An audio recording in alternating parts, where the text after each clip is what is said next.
We are now live. And I dropped my controller immediately. This is how the stream starts. Um, Episode 1, baby. this is episode 1 of Destiny Lore and More. I'm your host, LeLeucheV. We gonna this is gonna be a series kind of around getting a deep dive into the lore of Destiny. Um, Destiny is a game that where I think all three of us are pretty passionate about. So getting a chance to actually do a deep dive, have some actual intellectual discussions around it. I think it's going to be a fun experience for all of us. Facts. And, I am your boy, DemiGodSean.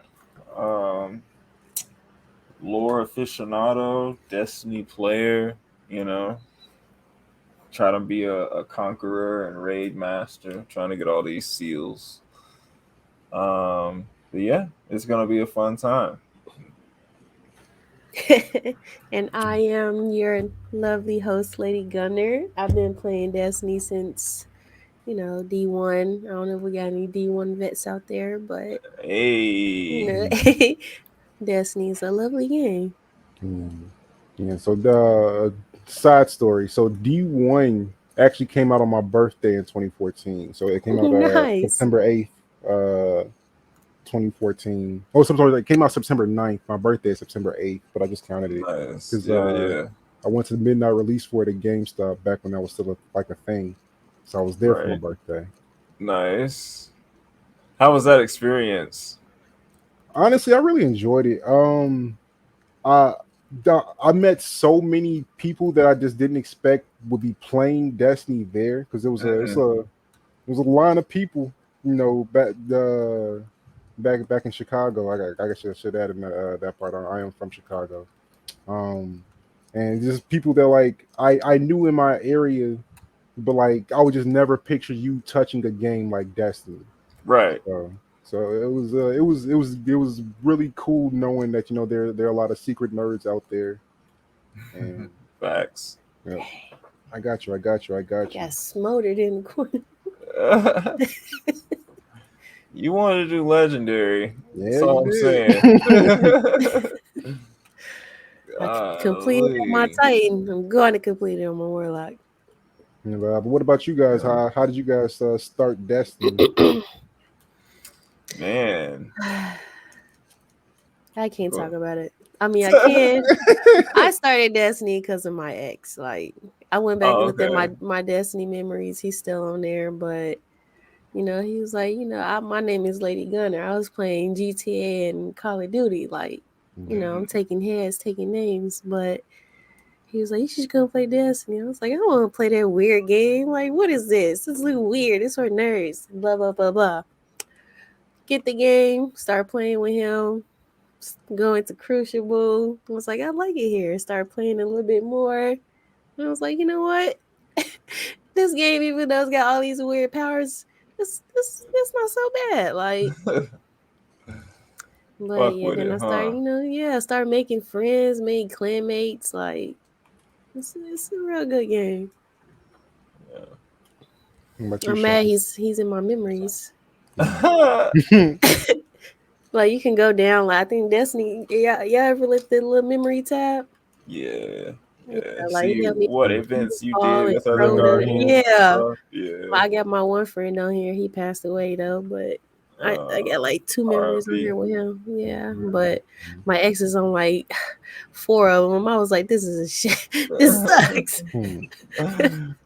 Yeah, man, Yeah. I won't even want to look back at my friends. Like a lot of the people that I was playing Destiny 1 with, like I do not speak to it in any way, Don't even shape, speak form, or to anymore. capacity. It's like, Yeah. oh man. Dang. Yeah. That's how it be sometimes, man. People they come into your life with Destiny and then sometimes they leave your life with Destiny too. So Yeah. but I started Destiny with Destiny Alpha back in 2014, 2013, I think when the alpha dropped and then the beta came out like mid 2014. So I started Destiny way back when. Um in the Wolves Den with Dad Pat Gaming, Captain NU. We were all staying together. We call it the Wolves Den, and yeah, man, it was crazy to have something like that in your possession. For some people, the game was a bit of a letdown in a lot of different ways when it first dropped, but then those first few expansions came out, and you could just see like the craziness and the hype around the game itself. So I became a fan just around that time that it came out, and I've pretty much been playing Destiny since.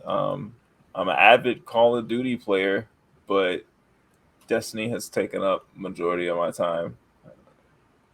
Yeah, I'm actually with you there. Because I mean, before Destiny, Call of Duty was my main game. I played in a few smaller scale pro tournaments, but I was into the Call of Duty pretty heavily.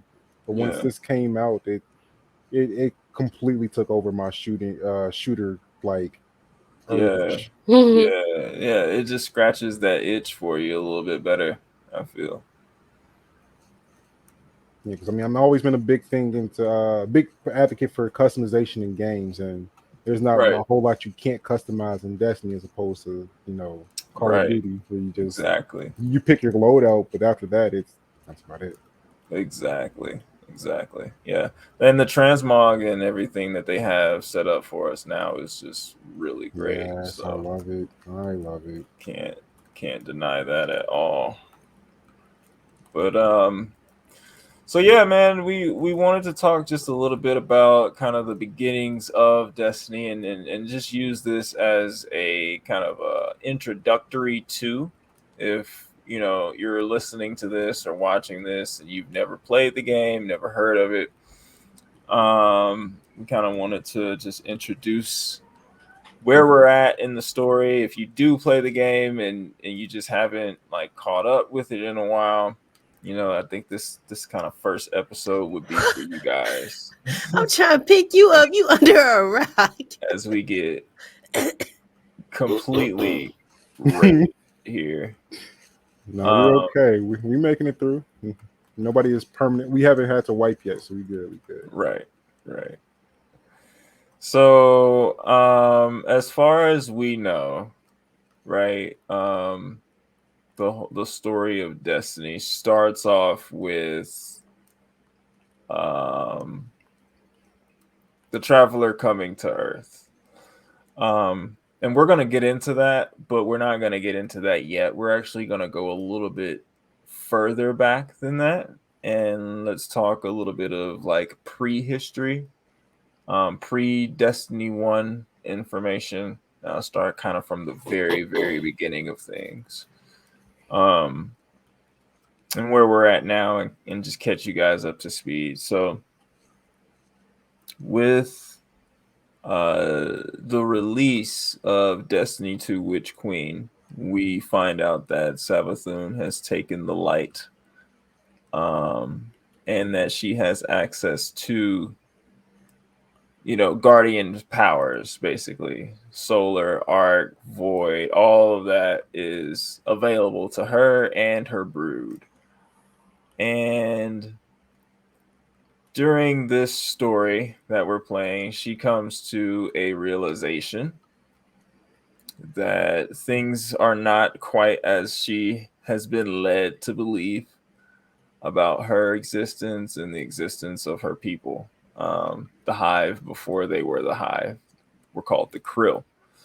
And they were a fragile race, super fragile, to the point where they only lived about 10 years total. That was their lifespan. So they decided that they needed some assistance, and all in all, there were 3 sisters who were kind of like princesses to this kingdom that the Krill had built on this planet called Fundament. And that's pretty much where our story about Savathun and her sister Sivu Wrath and Oryx the Taken King. And if you've heard those names before, our story actually starts there on Fundament with them. Just speaking about their struggle to survive. There had been a prophecy from Savathun's father about a god wave wiping out everything in the planet and destroying all of the people and everything there. And so the people of the kingdom had originally thought that the king had gone mad, like he was just batshit crazy. And he's old. He's like 8-9 years old at this point, and they only live for about 10 years. 10 years, right? So he's up there in age, and they're just thinking that, he's crazy. Like, he just doesn't know what's going on. And they decide that they're going to overthrow him. And it gets to the point where, they're killing all of his subordinates, and it's a coup, So the three sisters decide that, they're going to run away. And they end up meeting with a Leviathan. And it's like a big underwater dragon that they meet with.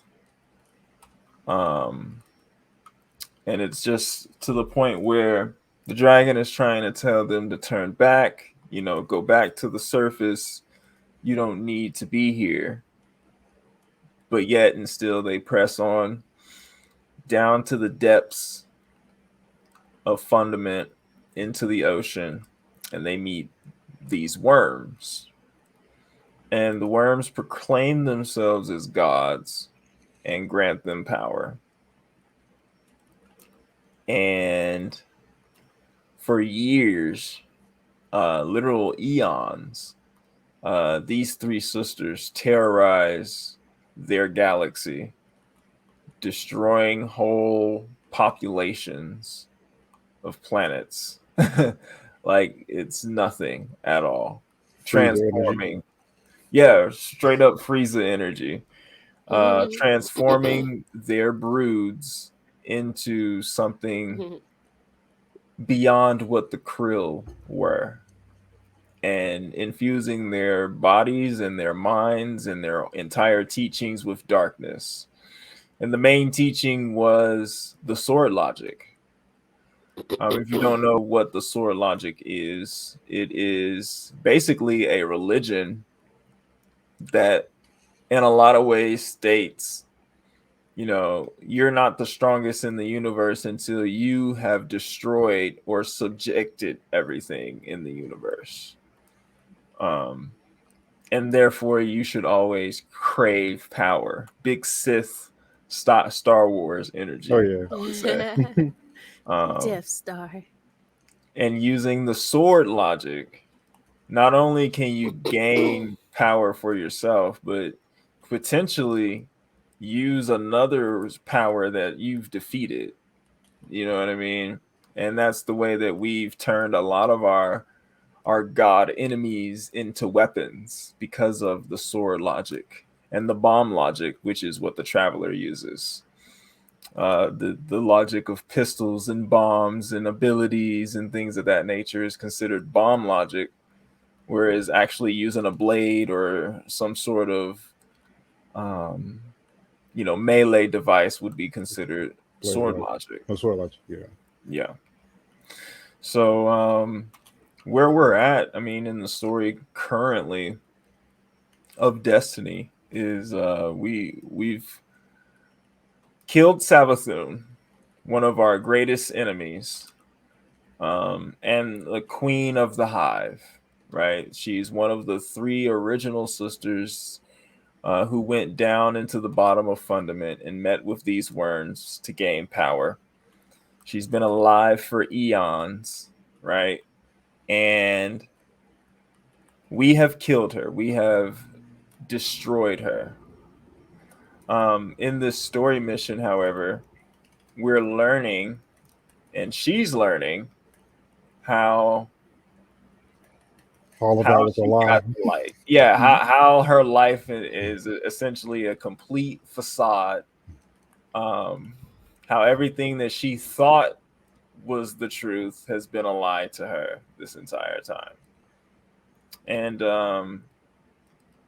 I think it's great, man. I think it's a huge twist on the story. A lot of people didn't like it at first because they didn't really understand what was happening. But all in all, I think it's a great twist. It really blurs the line between what's good and what's evil in a lot of different ways. Um, Savathun is just trying to stay alive, and at the end of the day, she just wants to survive.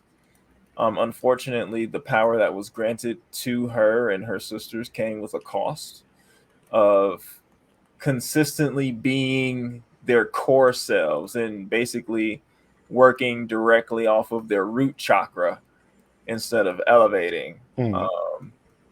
Just being the core, most essential part of themselves. And for Savathun, that was being sneaky and cunning. For Oryx, that was conquering. For Sivu Arath, which we've never met, that's war, just literal fighting. That's all she wants to do is fight. And that's what not only keeps them alive past their 10-year lifespan, but grants them immense power. Who wouldn't take that deal? Especially when you think that's the only method for your that you have survival, to stay alive. Yeah, that's all you have to stay alive. I gotta kill others. Well, shit. He's like, Somebody gotta die. It's a little bit of a. I don't know if you guys ever seen the Chronicles of Riddick. You keep what you kill. You keep what you kill. Yeah.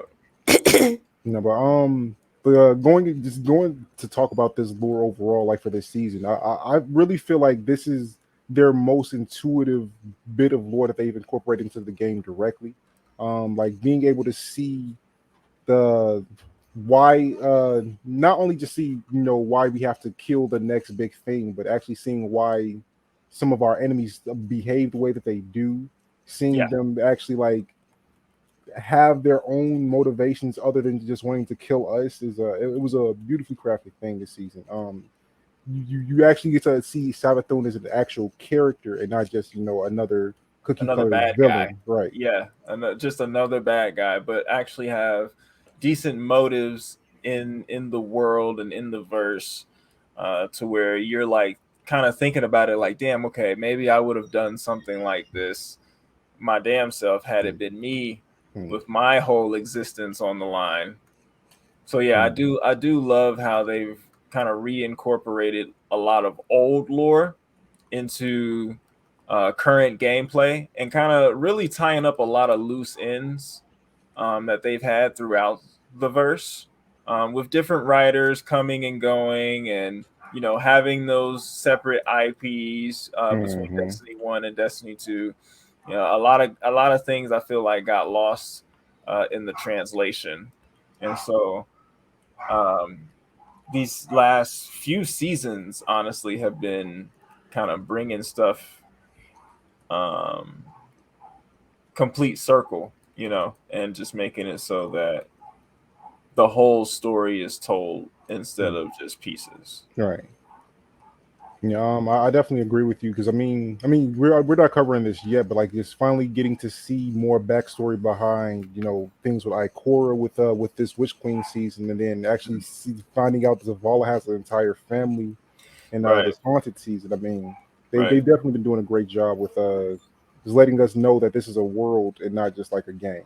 Right. And I wanna just make a note here. I mean, this podcast does want to do like the current events and stuff, but a lot of things that we are going to end up talking about are probably already happened in game.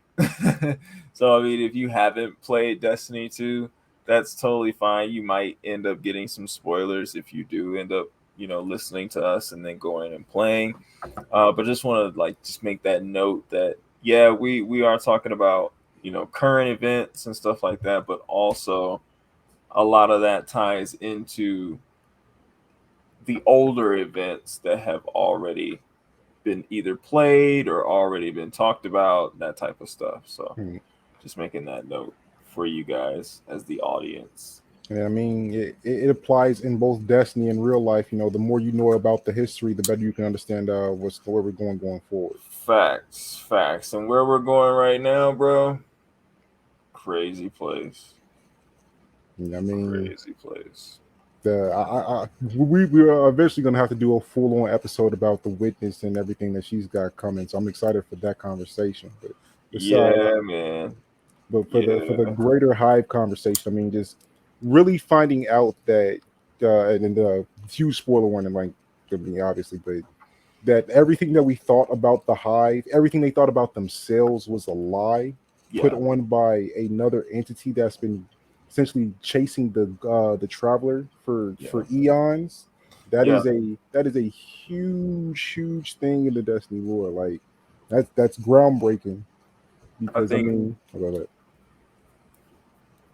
I was gonna say, I think that that was one of the biggest plot twists that we've seen in Destiny, in the world of Destiny, is that this entire time the Traveler was going to choose the Hive as its guardians, quote unquote, and they were literally tricked into being what they are today. Like, they could be butterflies right now. They're a they're a cocoon type race. They was tired of being weak. I wouldn't want to turn into no butterfly. What the heck? I mean, they could have been like, I don't know, because I mean, Savathun's like a moth. You know what I'm saying? And they have broods, so they're like insects. You feel me? But they've evolved past the point of only being alive for a certain amount of years. And so they could have been the beehive instead of just the hive.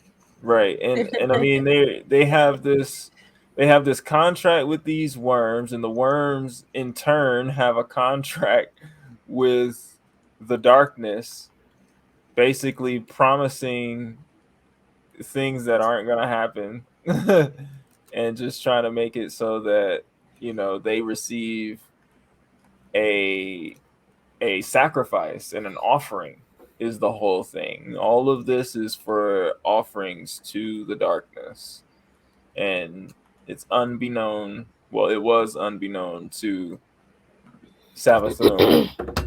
I think Oryx may have known. We killed him in Destiny 1. However, he is coming back in Destiny 2 with the King's Fall raid that's dropping on Friday, August 26th. I will be streaming that raid. But yeah, Oryx, the Taken King, was actually one of the first individuals to really possess the power of the darkness, getting that and saving his people, you know what I mean, essentially from complete annihilation from this god wave that wasn't really ever going to happen. So yeah, Oryx is the one with the tablets, the one who first learned how to take individuals and basically brainwash them and make them into what he needs them to be. Yep. We gotta do the light blade, bro. Oh my god. So my question. So this is a slight tangent from the main lore, but a question that I've had about Oryx specifically. Can we really call him a bad guy? Because like he only really wanted to smoke with us because I mean in the expansion before we got Oryx, we killed his son. We killed Crota. Yeah. We've really been like attacking their race in mass. Like I can't even imagine what the body count for Hive is directly from us Guardians. Like true. Is he a bad guy? I would have to say yes, and the reason is because I mean, yeah, I'm gonna say, didn't the Hive attack Earth? Hive attacked Earth and they took over the entire moon.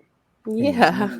We decided as Guardians at that time, and this is like way into another episode, but at that time we decided to like storm the moon with hundreds upon hundreds of Guardians, and then Crota killed all of them except for Earth.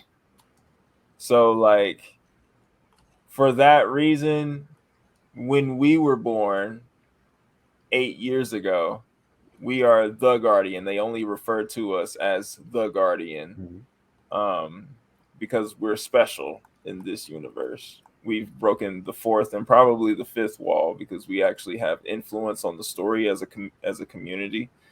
But when the community as a whole defeated Crota, yes, Oryx had to retaliate, but he still retaliated in a sense where like, all right, my son failed, now I gotta go and clean up his mess type of deal.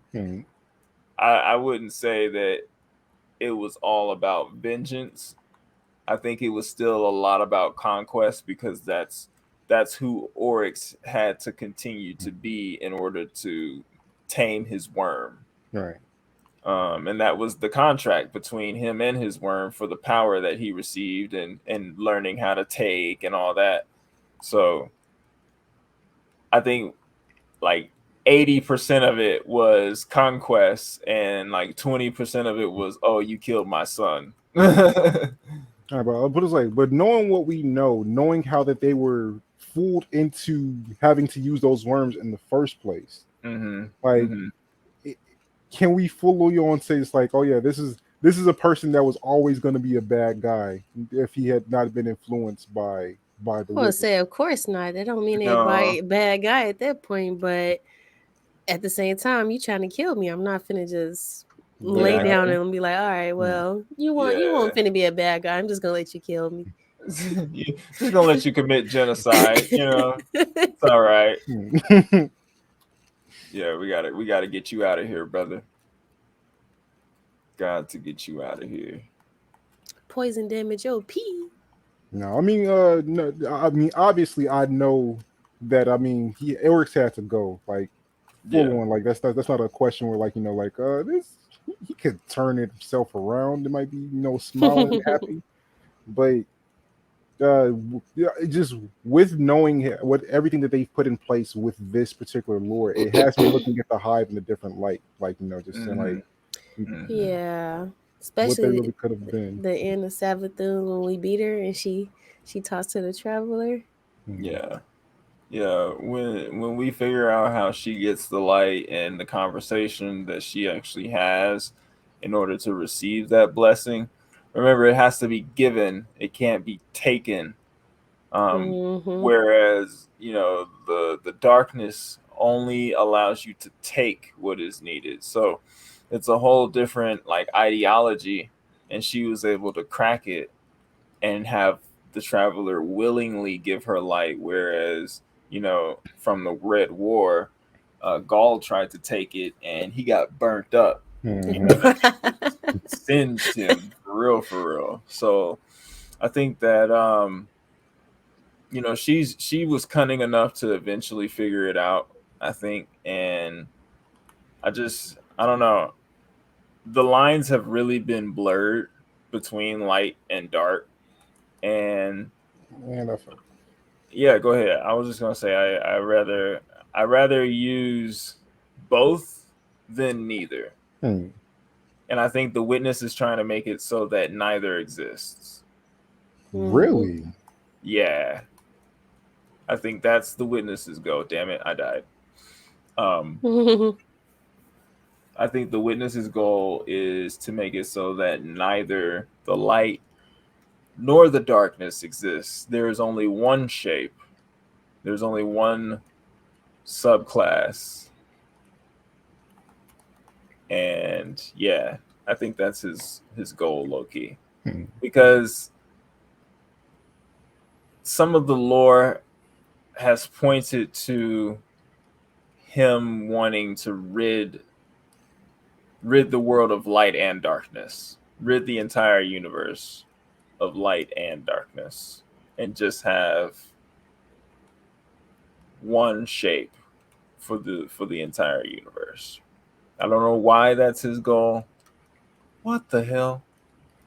Because Thanos is taking destroying half. Already took destroying half of the universe. So he had to do something else. You know what I'm saying? Mm. Like, I don't know why that would be his goal, but from what I'm reading, it looks like he wants to get rid of both light and dark and just have whatever remains in between the two. Gray. And anti-life. Anti-life. Oppression. Yeah. But that's more on that in another episode. We'll get deeper into that. But with like Savathun and the Hive and stuff, man, I just think, I don't know, Savathun's not all the way dead. I mean, she's dead. Her ghost is still out there. We killed her. But yeah, her ghost Imaru is still available. He's still doing what are they? Patrols. And still having stuff happening with the patrols and stuff. So I don't know. I think we'll see Savathun sooner than later, if I'm being honest with myself. But my question is, when we see her again, will she be an enemy or an ally? Because I think she'll be an ally.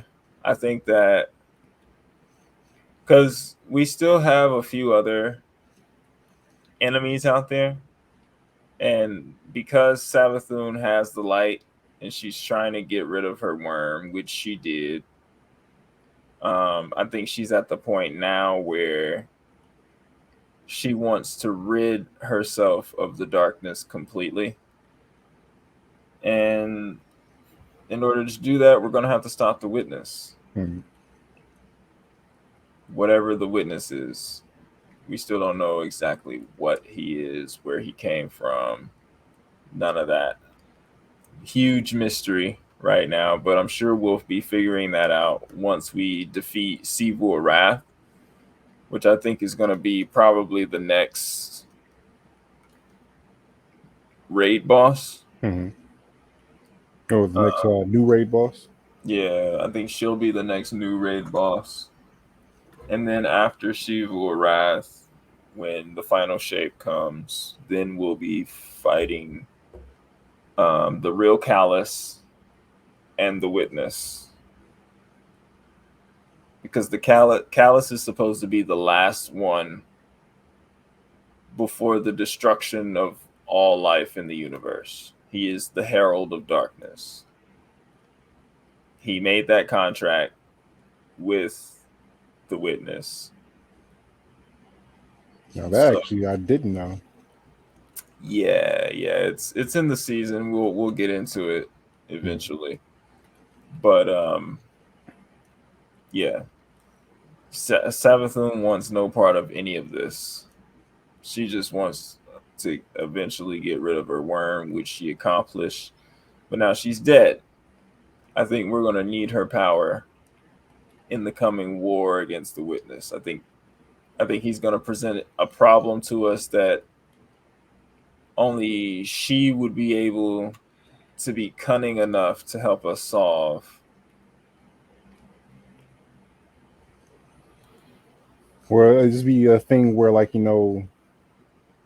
Guardians are running low, so we need more light bearers, and she'll probably still have an army of Hive with the light. Yep. I believe that. Question though, like, did you guys have any issues with, like, having to hunt down these Hive light bearers? Because essentially, for all intents and purposes, we're the same now. Like, they have a ghost, we got a ghost. They find out you find out that the Hive were never actually like fully meant to be evil. Right. Sure it's gonna be a problem for Zavala. Oh yeah, of course. I know for him. But yeah, I remember within the Witch Queen story, Savathun had a rant like how easy it was for us to go and kill these Lightbearer Hive. do you agree with that sentiment at all, or you think like we were completely justified in it? I don't know, man. I'm still up in the air about it, to be completely honest with you. Like, of course, the Hive have done a lot of terrible things in their conquests, Hmm. but at the same time, like you said, they were supposed to be chosen before Earth, before humanity was chosen. It was supposed to be them. So for that reason, you do kind of have to look at them the same, but at the same time, they're still trying to kill us. Hmm. So I'm like, fuck them. It's kind of what Like, Destiny did with the Fallen. Yeah. yeah, true, true. Like some of them are still trying to kill us. So falling like Aramis and stuff, you know what I mean? Like we still Yeah. have a problem with her followers and with her in general. She's not dead either. So Mm-hmm. like she could easily slide back and be like, yeah, I'm with the witness. I'm the third disciple or some shit. So yeah. And that'd be it. Do you think the witness is going to try to essentially set it up so she has a powerful person from each of the races under her control? Maybe. Maybe. I mean, You we you got Callus, you got the Cabal, yeah. hmm, You got Sivu Wrath with the Hive, hmm, yeah. And you would technically have Aramis for the Elixni / Fallen. hmm, I see that. I could definitely see that. And you got Zevo Wrath not only controlling the Hive, but the Taken as well. So that's two races. hmm. And then as the Witness, you would control the Scorn directly. That makes sense. Because the Scorn would be that fifth race. Hmm. I don't know that we would get another race until after the final shape. That's when we'll probably start seeing new races to fight. The Scorn, I think, is going to be the last race that we see, unless there's something that we got to fight in the final shape, which they did have. They do have statues of cloaked ghosts, not the little mechanical ghosts, but like spirits. Hmm. They have statues of those, so I think we'll end up fighting at least one of those as well. But again, convoluted Destiny history and future, honestly, Hmm. because it's all starting to tie together. It's all starting to come together. So it's kind of hard to stay on just the one topic at a time. Right. But I mean, I'm glad that it finally is because I mean, if you look at any of the DLCs prior to these last couple, Mm-hmm. everything has been pretty much isolated. Like I mean, yeah, you'll Yeah. see some character references between season to season, but for the most part, like nothing in the Curse of Osiris affected the War Mind whatsoever, Yeah. and nothing from the Vault of Glass had anything to do with anything going on with the Fallen. Like there was no real connection. You just had these opposing forces, and we were killing them before. Now we're starting to see like, oh, the Fallen and the Hive aren't that much different. We Yeah. aren't that much different from either of them because we could have been up being the Fallen just as easily as we are us. Right. Right. We could be the ones chasing after the traveler trying to get it back because it gave our people light and put us into a golden age and shit. You know what I mean? So we could easily have been the fallen. You know what I mean? And I think it's great that they're finally starting to like wrap up this saga. Very, very excited to see what's going on next. As far as next season goes, I think this will probably be a really good time to start talking about next season. Um, and for the showcase too. So what are you guys expecting to see from the showcase? I'm hoping to see some new exotic weapon, specifically for the arc. Like I feel like arc is has been kind of like the ugly stepchild for a little bit. So Yeah, I need them to give something in there to really make Arc like heavy viable, like something new that we didn't already know. We already know Blink is coming back. We already know, they're getting certain adjustments to like weapons like the Thunder Lord and right. things of that nature. But I want to see something new. I want to see Yeah, something new. yeah, yeah. What about you, Lady Gunner? uh, honestly, for Destiny, I look for the story. New weapons, I don't really trip over, especially because I'm sick of like I don't know. Destiny is becoming more and more about the gun and less about skill. Like Mm-hmm. I just played Crucible, and like we talked about the other day, or like our KDs went down. Not because we play any different, but because people It like to matter. use Jotun or Lay Menargan and one or two shots from a hand cannon. Like Mm-hmm. Yeah, it's not really skill. It's just though it's weapon based now. Like you yeah. got a good weapon, a weapon that tracks, or like I was getting killed with but that weapon is disgusting anyway. What's that? Wither horde. Oh yeah, Oh, But Witherlord. yeah, Yeah. yeah, like I'm scared for their new exotic weapons because it's like y'all just gonna keep making exotic weapons, and yeah, I could use it in Crucible, but I want to like test myself. I want to see how good I am with Hawk Moon or like Crimson, or like if I want, I just got the new hand cannon, nothing new. Like I wanted to test it out. I couldn't test it out because I'm getting hit with Hawk Moons and Jotuns from across the map. I'm like, okay, like Mm. like I'm mostly excited for their new content. Like I like when they make new Crucible maps or mainly the story. This Witch Queen story was phenomenal. I just haven't found anybody to go through the legendary mode with me again. But gotcha.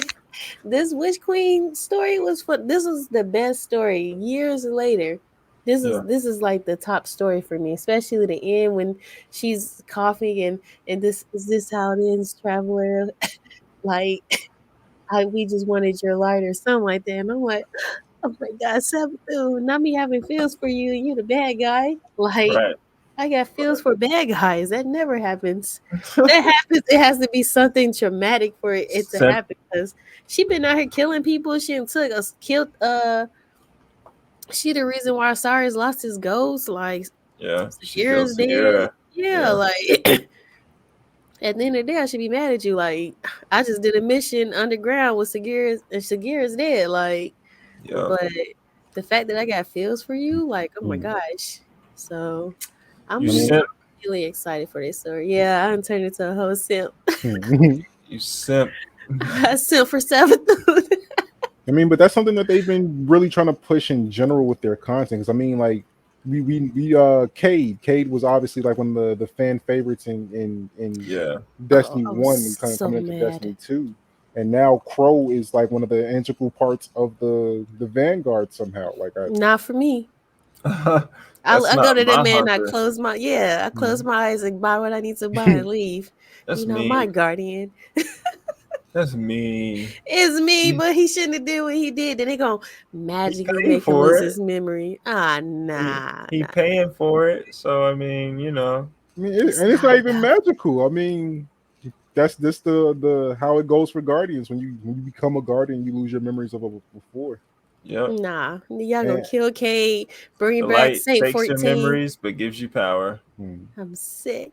And I really think that like the fact that they were really using Sabathun to really show exactly what that was for Yeah. for us is kind of crazy. Like just think about like, oh yeah, what was our lives like before we became a guardian? We Right. don't know. Right. You really don't. You don't know if you were a tyrant, some sort of terror. You could have been killing people. For Could have not worried about anything that was happening in the world around you and just sure. been out for yourself. And then the light chooses you because you have a strong will. It's the only reason it's really choosing people. Mm-hmm. And it's almost like the ring of power from Green Lantern. You know, it's just choosing you because you have a strong will, Hmm. strong sense of protection, possibly. You know. and it sees you as a powerful individual that it can empower even more. Yeah, another thing I hope to see is just officially giving us sliding somebody as the Hunter Vanguard. Like, okay, we know it's not K. We know, like, they'll never like fully respect Crow to make him it. Like, No, it's gonna be Crow. They're you gonna think it make will be Crow? Crow. Yeah, I think they're gonna make Crow the Hunter Vanguard. If not this season, between next season and the beginning of Lightfall, we're gonna have him as the Hunter Vanguard. I think this next season's story is gonna take a small break away from Callus, and we'll probably, if we don't get Sivu or Raph in a raid for Lightfall, we'll get her in like some sort of dungeon in the coming season. I would like to see her in a dungeon because we have a raid for Oryx, we have a story mode for Savathun. Let's put Sivu or Raph in a dungeon for repeatable content. You know what I'm saying? And just have her there available since Oryx is also coming back. Maybe not in the same season, so maybe wait until like next season. But yeah, because they're dropping a dungeon. They drop a season. They drop a raid, then a dungeon, then a raid, and then a dungeon. Is how it's supposed to go. So since they're dropping a raid this season, or this coming season after that, which would be season 19 that we go into, let's bring Ziv or Raph into a dungeon. Do you think there's any way for next season that we will get any story content around Oryx's return? I think it's gonna have to be a Hive season in order for it to make sense that we go back to King's Fall. In the season that Vogue returned, that Vault of Glass returned, it was a Vex season. It was a Fallen / Vex season. So I think we're gonna deal some more with egregore spores. I think we're gonna deal some more with Taken, and I think if we, like I said, if we don't see Sivu or Wrath in the story for this season, then we'll probably see her in a coming season. But it's gonna have to deal with Hive in some shape, form, or fashion in order for us to canonically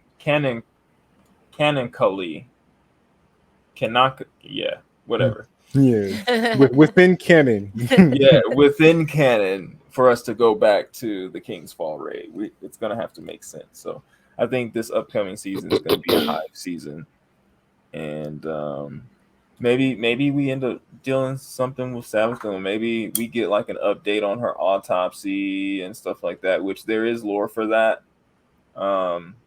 Eris actually performs her autopsy and sees runes on her skull, the same runes that you see on the inside of the Crown of Sorrow. So that lets you know that she was the one who was going to control the person who wore the Crown of Sorrow. I'm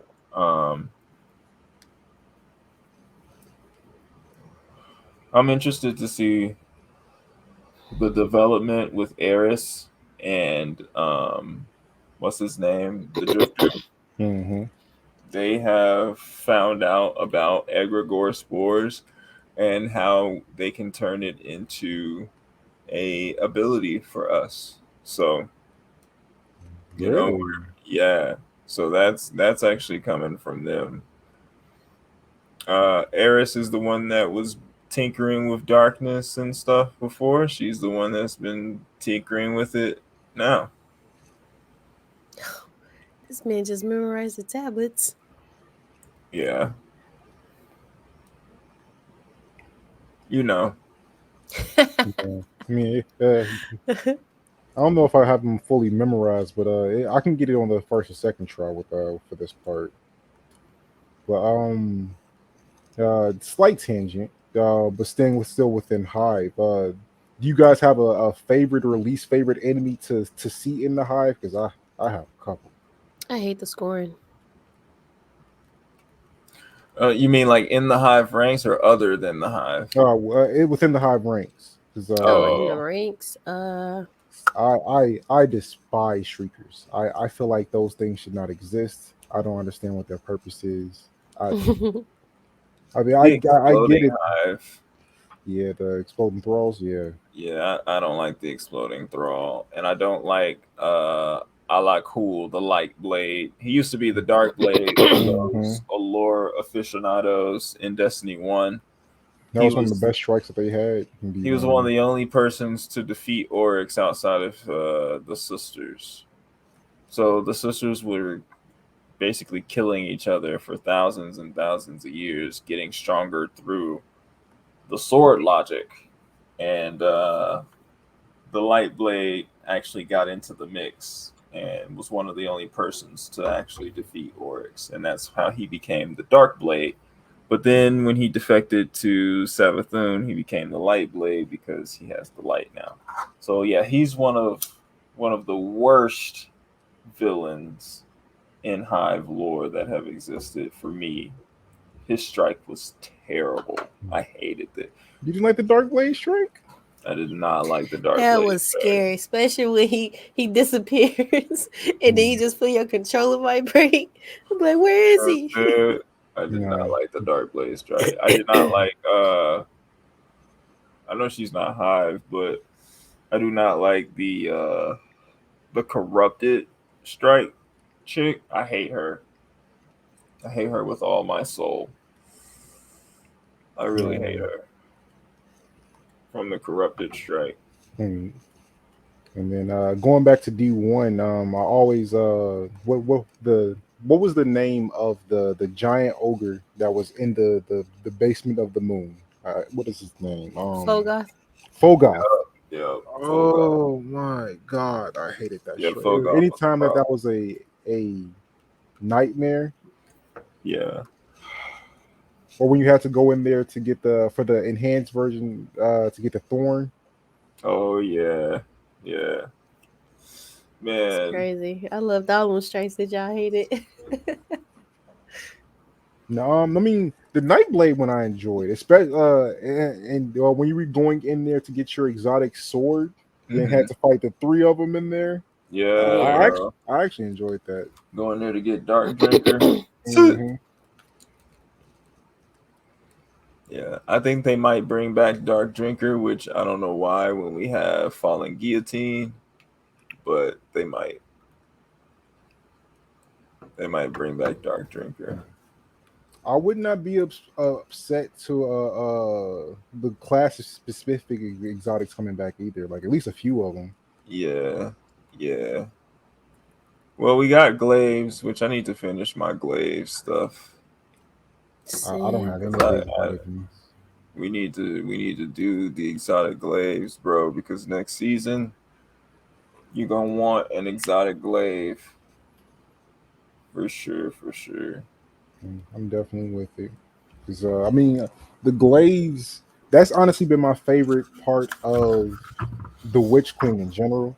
Is those glaives. Like I love the melee combat for them, and I was starting to get used to like the shooting and stuff for it as well. Like it's a really fun mechanic that kind of switches up how you can play this game as a whole, and I really appreciate that. Yeah, they're about to be OP as hell soon. They're getting even more OP than what they already are, brother. So just wait on it. Just wait on it. How many missions I got? I got one mission left before I have to do the exotic glaive mission. I just picked up two more of those orders, so I think I got two more, and then whatever this mystery one is, and then I can get the exotic. I gotta defeat Scorn and complete a public event in the miasma. I already did the public event, so I just gotta beat the Scorn, do this truth goes both ways, and get this reverse lure for my glaive. I'm in the game. At least on my Titan. I don't know what I got to do on my Hunter or Warlock. Probably still got to do all those quests over again. And then for next season, is there a reason to not main a hunter? Like, I mean, I know the warlock and titan are gonna be great, but getting blink back on that hunter is gonna be beautiful, man. One reason to not main a hunter would be warlock, simply because they have blink on 2 classes. They have it on void and arc. But with their, what is it? Not the Tempest Strike, but the Tickle Finger super that they have. Don't do that. Don't do that. The Palpatine. Yeah. The Palpatine. You know what I'm saying? I think it's Storm Trance. Yeah. So with Storm Trance, they'll be able to do Landfall and Storm Trance. So they'll only have 2 supers. They'll have the Kamehameha, the Chaos Reach, and then they'll have the Storm Trance. But Landfall will go on top of that Storm Trance. And then they'll be able to Ionic Blink as well in that super. So that's one reason. The second reason not to main a hunter would probably be the Falcon Punch that's available from the Titan. Mm-hmm. They're going to get a new melee for Arc 3.0, so that's going to be very, very interesting to see. So, like, is it going to be like full on, like, you can charge up and then punch, like, like Smash Brother style, or straight up Falcon Punch, bro? Oh man, that's pretty nasty. But you have to be like standing still, so you gotta like stand still, charge up, and then basically the damage output of your charge is based on how long you stand still, stay alive, and charge up. So you can one-shot a Guardian, but you need to get to like 90% charge. So you're going to have to sit there and charge the hell up. I see Titans as soon as you spawn in Crucible, just sitting there and charging. Oh, man. As soon as you spawn, bro, all you would do is sit there, charge, and then as soon as you see your enemy, there you go. Hit that Bankai. Yup. Knock them on out. But this was fun, man. This is a fun introductory episode, getting to know each other, getting to know some lore, and just talking about different things that we enjoy. I think this is going to be a really, really fruitful podcast, and I hope to make more shows with you guys. Yeah. This is the start of first of many. That's what I was going to say. You know what I'm saying? First of many, yeah. Knocking this story out with Lady Gunner right now. I'll say, well, I got you guys here. Just mine as well. I mean, I haven't beaten it on Legendary on my Hunter anyway, so I'll take the extra loot. Why not? You haven't? No, not on my Hunter. Legendary, I beat it on my Warlock and my Titan.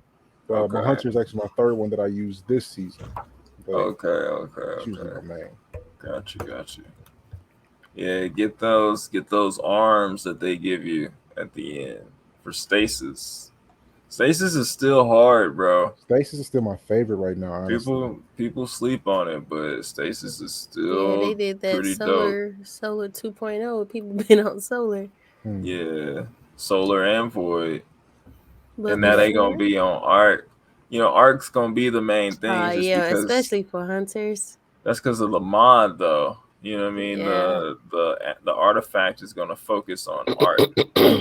But when we get into the last season, season 19, this next season, season 18. So when we get into season 19 and we get into Lightfall, the artifact is going to be beneficial for all classes, no matter what class you're rocking, That I'm looking forward to.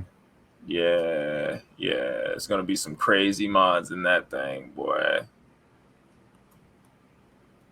So do you think by Lightfall are we going to be going against the Witness, or is that still going to be building up to it? Is the question. That's still going to be building up to the Witness. I think Lightfall is either going to be we fight Callus or we fight Zewurav. Mm-hmm. And since we already have a Hive raid in King's Fall coming to Destiny, it's about time we got another Cabal raid. Because we don't have one. We haven't not at had all one. right Have now. we? Y'all said we never had a Cabal raid. We had one with Callus. We had three. We had three with Callus. Yeah. But we haven't had one since they removed those three. So it's about time that we actually fight the real Callus, and I think that will come with Lightfall. There's a rumor going around that the Witness will. Okay, so there's a prophecy in the Vow of Disciple. Have y'all done Vow of Disciple yet? I have not. I have, but I haven't beat it. You haven't beat it? Okay, we should get a team together and we should do it sometime. But in the Vow of the Disciple, there is a prophecy that says, and excuse me if I don't quote this completely correctly, but it says, Hive scorn, love darkness.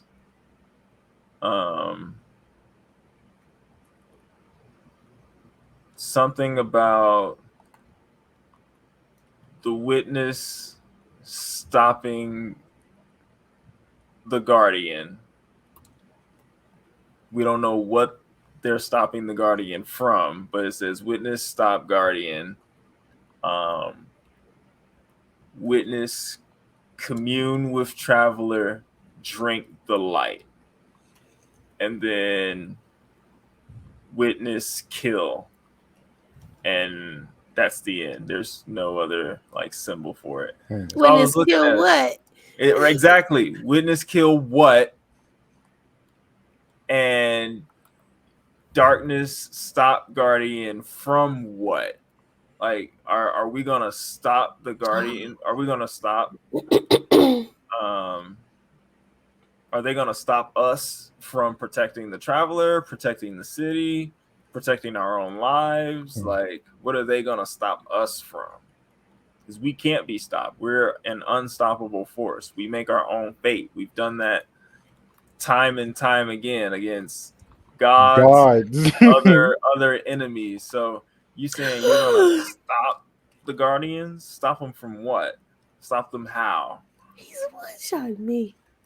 That's just a prophecy inside of the what if the Witness is trying to kill us? Witness might be trying to kill us. I'm sure he is. Yeah, like gotta be. I mean, we're manifestations of his enemy. So it makes sense that he would be trying to get rid of us.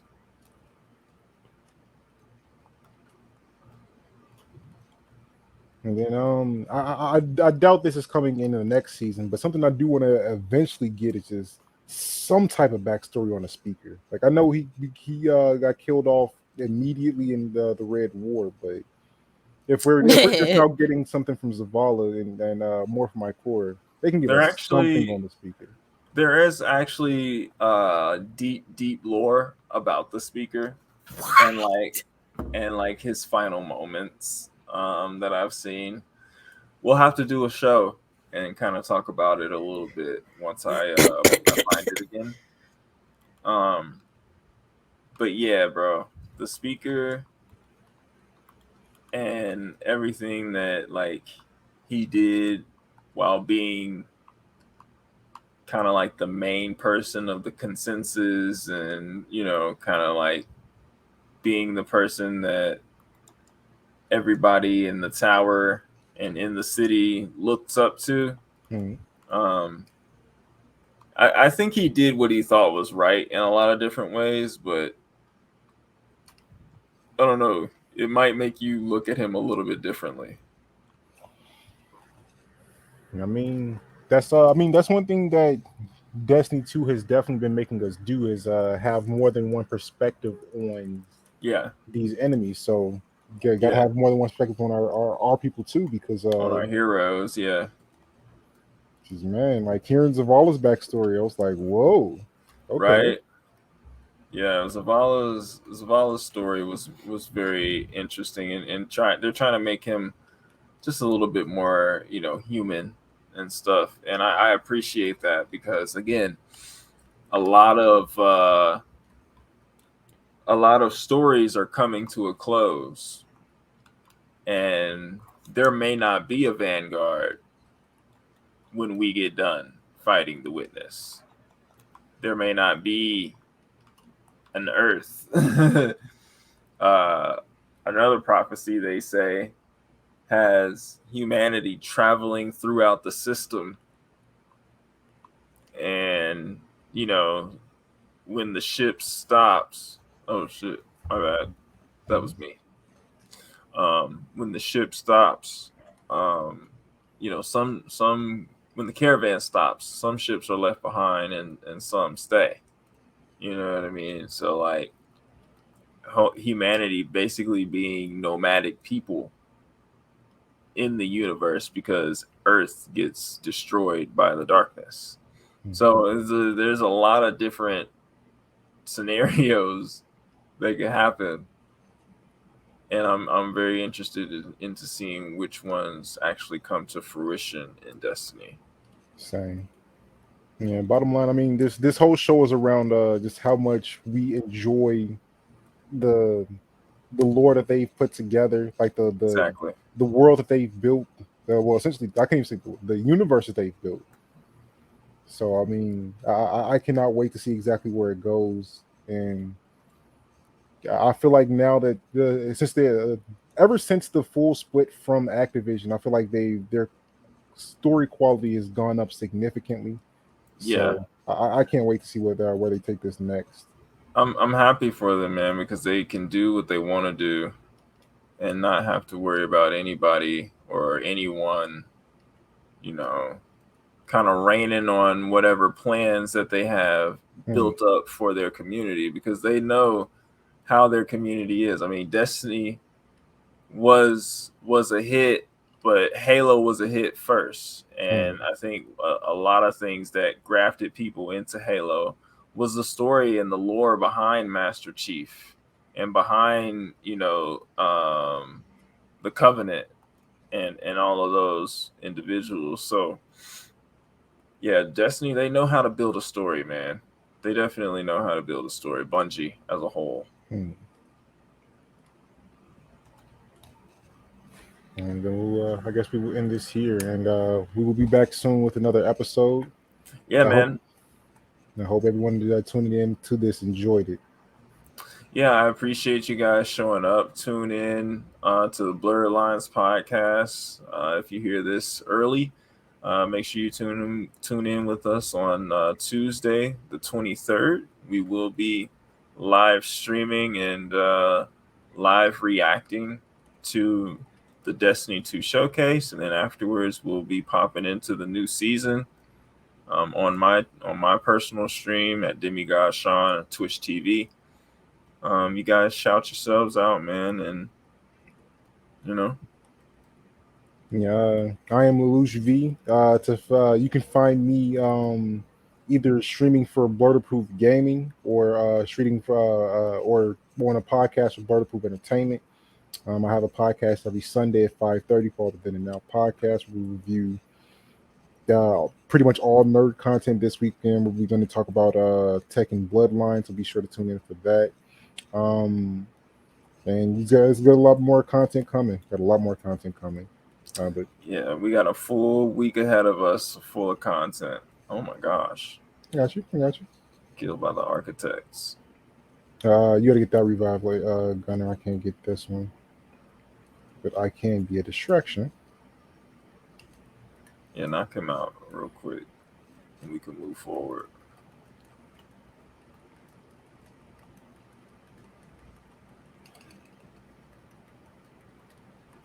Man, he has a lot of health. Yeah, he's tanky. He's mad tanky today. All right. I'm ending it here. Lady Gunner, if you want to do your closeout, I'll end it after there. Well, Mike didn't need it this whole time. Yep. Oh yeah. Oh, You been muted, I've been ma. sitting here talking. Man, just finna jump off this bridge. No, It's I'm the just first kidding. one. Man, I just looked at the screen and said your mic has been unplugged. Okay, anyway, before we end this, I just want to close this with a book of sorrow. What is a violent ritual? That's these tales of suffering, where all ends in a feast of maggots and rot laid on a wormwood table for gods to feast on misery. But it is not light also served by savage sacrifice, accepted wounds, blood spilled on the dust of distant worlds, life and death, and life and death, and life and death are locked in a battle that never ends. The cycle is the same, the pain is the same. We eliminate those who oppose the light, and they eliminate those who worship the dark. In the end, only sorrow remains. Oh, That's heavy. that's That is deep. Savathoon's quote, but I just we had to end like that. But yeah, Destiny is a phenomenal game. It does get repetitive sometimes, and I do get bored. Sometimes they piss me off. I have to take a break from all the Jotun users and Lay Monarch users. But Facts. at the end of the day, I come right back and be like, Destiny, I missed you. You know what I'm So saying? Real talk. yeah, but It is definitely the abusive boyfriend of video games. but yeah, shoot. It You was want to shout this. out your links and stuff? You just follow me on Instagram, Twitch, lady_gunner XX. I don't got a big social platform right now, but I'm starting to take off. I stream Destiny, but I also stream like other games like 2K and I'm a variety streamer. I like to play anything that comes out. Man, Same. what you play 2K on? Oh here, PS5. Oh yeah. We got to talk. Yeah, man. And this is Destiny lore and more. You know, we can also talk about other games and stuff too. But I think Destiny is kind of like our common ground in a lot of different ways. So Mm-hmm. y'all tune in for next episodes and see what we have next time. I appreciate y'all who listened and came to view our content.